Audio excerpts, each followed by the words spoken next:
l'invitation le précisait, je vais vous parler du changement de notre processus de réflexion et d'investissement. Et je vous propose que nous fassions défiler ensemble cette présentation. Alors j'imagine que vous aurez tous reconnu cette personne et la proposition. Êtes-vous prêts pour une approche sectorielle et géographique? Voilà, on devient une banque très moderne grâce aux technologies du futur.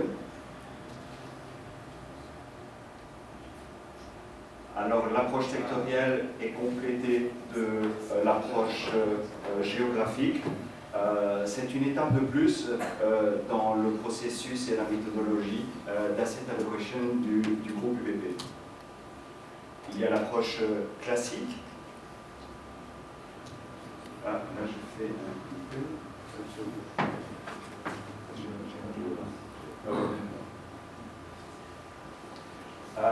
Le processus de pensée est basé d'abord sur les trends macroéconomiques et les prévisions. C'était l'approche qui a prévalu tout au long de ces dernières années. Des évaluations de marché avec leurs projections. Des tactiques à court terme ont été appliquées pour obtenir une performance à long terme dans le cadre d'une diversification de l'allocation globale pour un portefeuille qui se décomposait en liquidités, à la fois domestiques et en devises étrangères, en obligations, à la fois de nouveau domestiques et diversification internationale, des actions, principalement à travers une approche géographique, et bien sûr une exposition en asset class alternative. Les synergies, le secteur asset management, les asset managers, le trading, la gestion institutionnelle, le private banking, le département de recherche, tous ces éléments fournissant le support et le fuel de façon à déboucher sur une synergie et permettre au comité de stratégie de déterminer le mix d'asset allocation, celui-ci étant repris après détermination par le comité d'investissement pour sa déclinaison et son implémentation.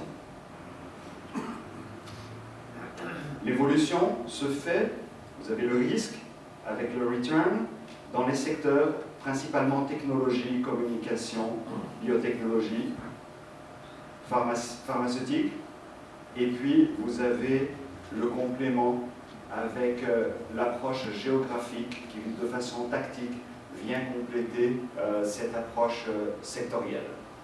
Et aujourd'hui, si on illustre l'Europe principalement ou l'Asie, ce sont certaines régions sur lesquelles nous avions décidé de mettre l'accent de façon géographique.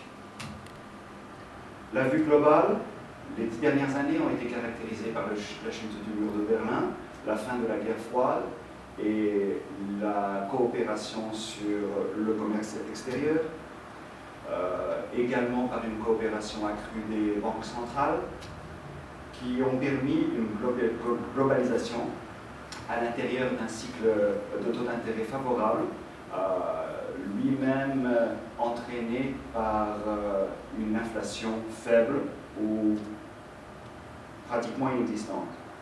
Le principal bénéficiaire de cet environnement macroéconomique et de ces trends globaux jusqu'à présent ont été les États-Unis, qui nous ont permis d'assister à l'émergence de leur leadership retrouvé après 20 ans de difficultés et une compétitivité aujourd'hui qui se décline au travers de la planète. Et un gap qui a certainement été créé en 10 ans de différence importante de croissance économique entre les États-Unis d'une part et l'Europe et le Japon ainsi que les pays du sud-est asiatique d'autre part. L'intégration de la zone États-Unis, le NAFTA, avec l'intégration du Canada et du Mexique, l'intégration de la zone euro, avec 11 membres aujourd'hui sur 15 membres et puis la zone Japon-Asie qui forme elle-même un bloc. Tout ceci entraînant une approche globale déclinée à travers des secteurs entraînés par cette évolution de la décade. Les faits, il se trouve qu'aujourd'hui, l'environnement est caractérisé par des acteurs de plus en plus agressifs dans le marché, également une base d'investisseurs, une base de clientèle de plus en plus sophistiquée et mobile, qui demande constamment des services et une performance à haute valeur ajoutée. Ceci nécessite pour nous une réaction et un changement d'approche de façon à protéger notre part de marché, d'adopter une image entrepreneuriale, d'être innovatif et de nous affirmer dans le positionnement de façon à marquer la différence. L'évolution de cette approche, l'approche caractérisée jusqu'à présent a été top-down, avec une évaluation bottom-up, un risk-reward à travers les différentes classes d'actifs, c'était l'objectif, et une matrice thématique. Les secteurs ou l'approche sectorielle par rapport à l'approche géographique, nous choisissons de compléter les deux approches parce que nous considérons qu'elles doivent se juxtaposer. Des allocations stratégiques et tactiques à travers les secteurs que nous avons retenus, également des fonds géographiques, et bien sûr, nous n'abandonnons pas la classe d'actifs alternatifs. Des expositions stratégiques et tactiques directement en sélectionnant des titres individuels, une vue à long terme également complétée par l'utilisation de money managers dans le domaine des market players de façon à profiter des aléas et de la volatilité des marchés. L'implémentation de la gestion des portefeuilles se fera par une segmentation des comptes de façon à obtenir une rationale économique pour le groupe, une stratégie d'allocation globale de base à travers les secteurs, celle-ci illustrée par des fonds, actions et des investissements alternatifs, mais également des allocations tactiques à des zones géographiques au travers de nouveau de fonds, d'actions et d'investissements alternatifs. Sélectivité accrue encore et toujours, et puis le contrôle du risque sur le tableau que je vous ai présenté tout à l'heure, c'était un élément non négligeable. Le monitoring se fait de plusieurs façons. Une optimisation permanente de la dynamique des portefeuilles, une réallocation tactique sectorielle en fonction des aléas et de l'évolution de ces 10 secteurs, une attribution de la performance par rapport au peer sector, et puis un benchmarking de return et du risque. Une corrélation des corrélations des différents secteurs, et puis l'impact de la diversification géographique en plus ou en moins. L'implémentation de la stratégie doit se faire au niveau de l'institution, et nous avons décidé de le faire avec vous aujourd'hui. Ce sera repris dans le courant de la semaine avec la présentation des perspectives pour le second semestre de 1999. Au niveau des portefeuilles, au niveau du reporting bien sûr, avec un changement de la configuration de l'analyse des portefeuilles entre autres, dans le follow-up de toute la méthodologie, et puis bien sûr dans l'effort de vente et marketing. Les avantages de cette stratégie nous permettront d'innover de façon permanente, de façon à répondre aux demandes en constante évolution de notre clientèle au travers de leur vie financière, et ainsi de marquer la différence avec un commitment clair de notre part, de l'énergie, une transparence accrue et un processus avec un flow constant.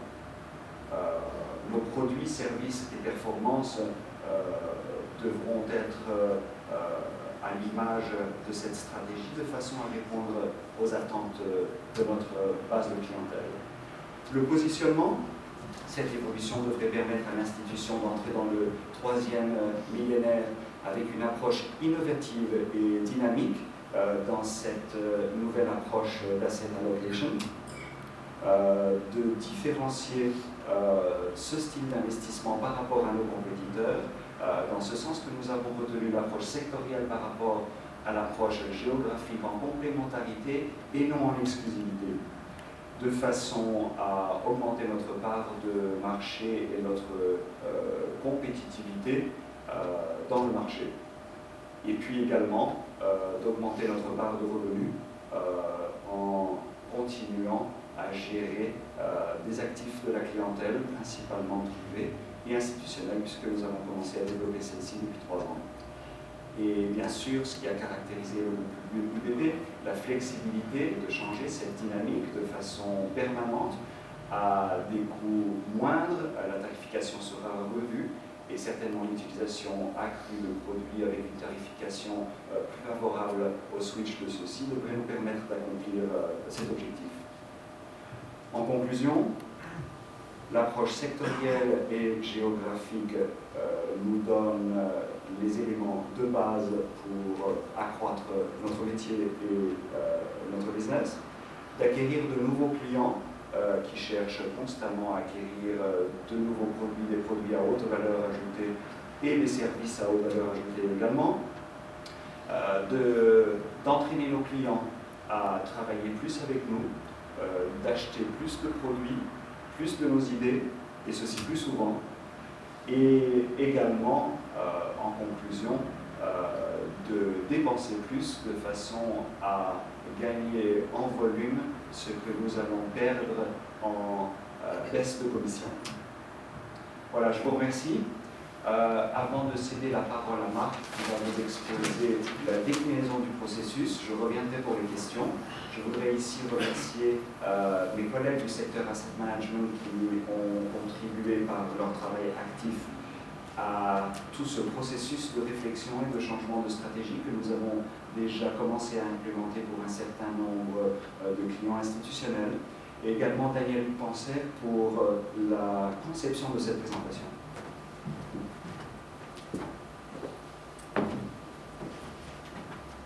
Mesdames, Messieurs, bonjour. Donc, dans le cadre de la mise en œuvre de cette stratégie, nous allons procéder ainsi. D'abord, vous avez la Strategic Asset Allocation, qui est la conclusion du comité de stratégie évoqué précédemment. Cette allocation stratégique va se décliner en 2 parties. La partie bonds, qui sera une allocation bonds. Vous ne voyez pas les tableaux, c'est plutôt pour vous donner un concept. Vous avez une partie equities, qui est l'allocation sectorielle au niveau des actions. Ces 2 constituent l'input du comité de stratégie, et le comité de stratégie va donner après un output. Dans le comité de stratégie, vous avez les mêmes représentants des différents secteurs que vous retrouvez dans le comité de stratégie, dans le comité d'investissement. Et donc, dans le cadre du comité d'investissement, vous aurez un output qui sera une allocation au niveau des ventes et un output qui sera une allocation au niveau des equities. Ces 2 outputs du comité d'investissement seront introduits pour la création des portefeuilles. Prenons l'exemple maintenant d'une strategic asset allocation du côté des equities.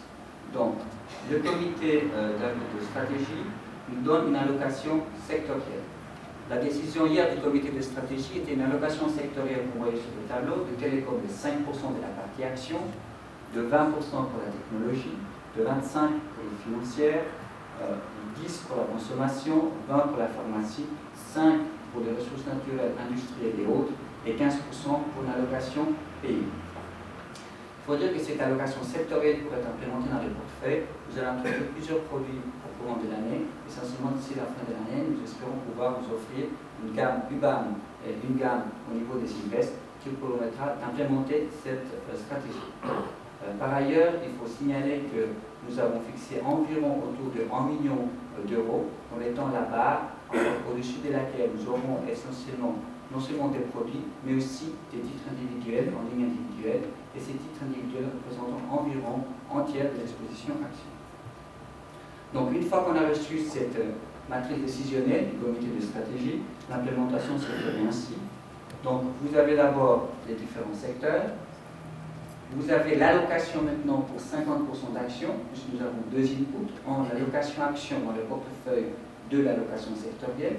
Donc à 50% d'actions, vous retombez dans la durée du portefeuille à 2,5% du portefeuille en télécom, en 10 en technologie, 12,5 en financière, et ainsi de suite. Je ne vais pas parcourir le tableau que vous avez vu déjà précédemment.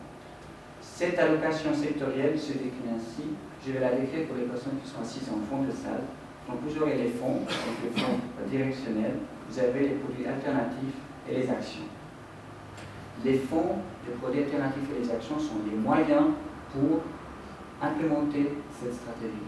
Ce n'est pas des classes d'actifs, alternatives d'une classe d'actifs, fonds d'une autre classe d'actifs, actions d'une classe d'actifs. Cependant, au niveau des alternatives, si les meilleurs investissements étaient que les alternatives, pour des questions de liquidité du portefeuille, nous limiterons jusqu'à certains niveaux les alternatives à l'intérieur du portefeuille. Je prends l'exemple maintenant de la technologie, c'est la deuxième ligne. Vous avez 10% des technologies dans le portefeuille. Vous pouvez investir directement à travers un Invest. On donne ici un exemple 7%. Une IBM, un titre direct, 1,5%. Le solde d'aujourd'hui avec les produits que nous avons à disposition se retrouve tout de même à travers le International Growth Equities et au travers de l'Invest.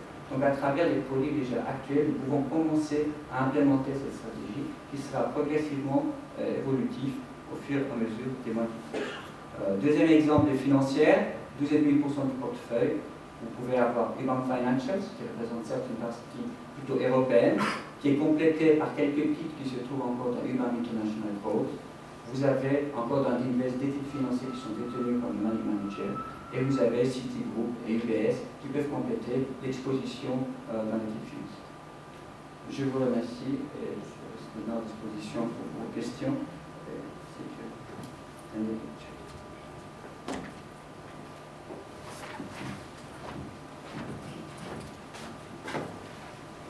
Alors, qui veut se lancer pour la première question? Andrew, je suis sûr que tu vas essayer de trouver quelque chose. Daniel, can you address the internet announcement last week by Merrill Lynch and how we expect that to impact our business?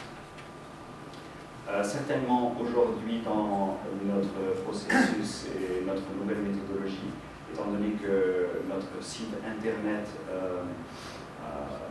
est proche d'être actif de façon complète pour le private banking, mais dans un premier temps surtout pour l'utilisation de la commercialisation de nos idées et de nos produits.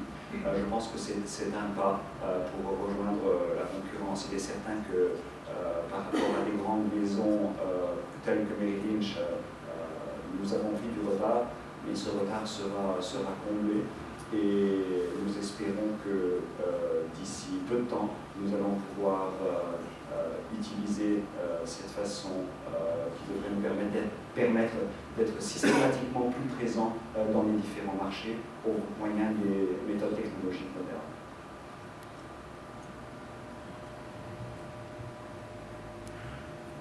Lionel?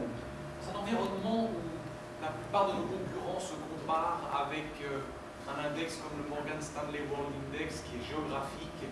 Comment est-ce que nous allons véhiculer le message sectoriel au niveau de la comparaison des performances? C'est une bonne question. Il est certain qu'aujourd'hui, les indices de référence sont ceux que vous avez décrits. Pour la clientèle private banking, des indices plus communs sont le S&P 500 ou le Dow Jones et certainement l'Eurostock. Mais dans la déclinaison d'une mesure de la performance de façon professionnelle, on utilise déjà aujourd'hui les mesures de performance sectorielles, notamment. Cette même maison dispose de toutes les mesures de performance au travers du secteur. Je pense qu'il y a un décalage aujourd'hui entre la clientèle privée et la clientèle institutionnelle pour une mesure de performance aussi différenciée au travers des zones géographiques et au travers des différents secteurs. Et c'est quelque chose que nous pouvons tout à fait implémenter, mais je pense que pour un certain temps encore, on va continuer à se concentrer sur les trois zones géographiques. L'Eurostock va certainement acquérir une suprématie telle que le S&P 500 ou le Dow Jones, et puis en ce qui concerne l'Asie, c'est la principale pondération de cette zone, le Japon,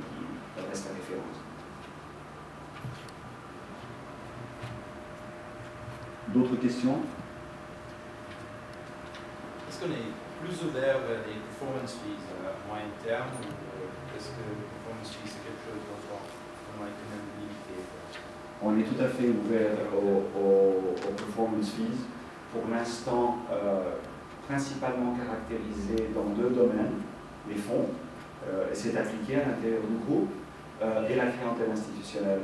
En ce qui concerne la clientèle privée, aujourd'hui la clientèle privée traditionnelle, la clientèle privée européenne, et plus de 50% de notre clientèle de base est européenne, n'est pas encore ouverte à cette méthodologie, mais je pense encore une fois que la flexibilité qui a caractérisé le groupe devrait nous permettre de nous diriger dans cette orientation, si ça devait être un besoin pour nous, aussi bien pour répondre aux demandes de la clientèle et pour maintenir un flux de rentabilité. Mais pour la clientèle privée, on s'orienterait peut-être aussi plus facilement, à l'image de certains de nos concurrents helvétiques, vers les flat fees. D'autres questions? Alors je vous invite à prendre un café et ou un croissant. Et vous savez tous faire à votre disposition. Si vous avez des questions, je serai là encore un moment.